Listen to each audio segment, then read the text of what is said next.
வணக்கம். உண்மை செய்திகளுக்கு உங்களை வரவேற்கிறோம். விநாயகர் சதுர்த்தி விழாவையொட்டி நெல்லைப்பாளை திருவனந்தபுரம் ரோட்டில் மத்திய சிறைச்சாலை அருகில் சாலை காக்கும் ஸ்ரீ செல்வ விநாயகர் ஸ்ரீ பாலமுருகன் விநாயகர் சதுர்த்தி விழா வெகு சிறப்பாக நடைபெற்றது. 27/8/2025 தேதியன்று காலையில் கணபதி ஹோமம், பிறகு சிறப்பு அபிஷேகம், சிறப்பு அலங்காரம், பூஜைகள் நடைபெற்றது. இதில் ஏராளமான பொதுமக்கள் கலந்து கொண்டனர். கலந்து கொண்ட அனைவருக்கும் பிரசாதம், அன்னதானம் வழங்கப்பட்டது. விழா ஏற்பாடுகளை கோவில் பொறுப்பாளரும் தொழிலதிபருமான எஸ். ராமன் குடும்பத்தார்கள் செய்திருந்தார்கள். திருவனந்தபுரம் ரோட்டில்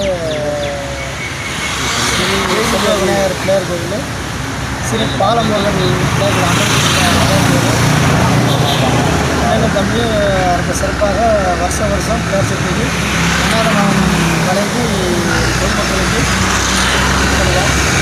கோயில் சிறப்பு என்னென்னா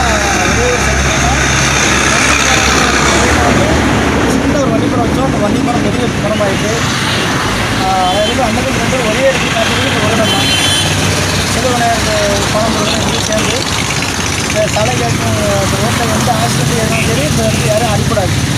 இந்த பிளேயர்கள் வச்ச பிறகு இந்த இடத்துல ஒரு விபத்து வந்து நடக்க இல்லை. ஆமாம், நடக்க ஒரு நிமிடம் நடக்கல. ஆமாம், ரொம்ப சக்தியான நிறைய பேருக்கு குழந்தைந்தா இவருக்கு 20 வருஷம் குழந்தை இல்லை.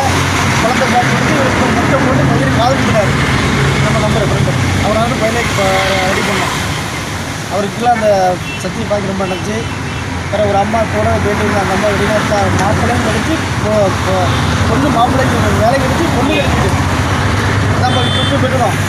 இந்த மாதிரி நிறைய விஷயம் நடந்திருக்கு. இந்த மாதிரி கோயில் ரொம்ப சிறப்பான கோயில். S. Raman, Yuvraj.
Thanks for வாட்சிங் உண்மை செய்திகள். நெல்லை செய்திகளை உடனுக்குடன் தெரிந்து கொள்ள சேனலை சப்ஸ்கிரைப் பண்ணுங்க, லைக் பண்ணுங்க, ஷேர் பண்ணுங்க.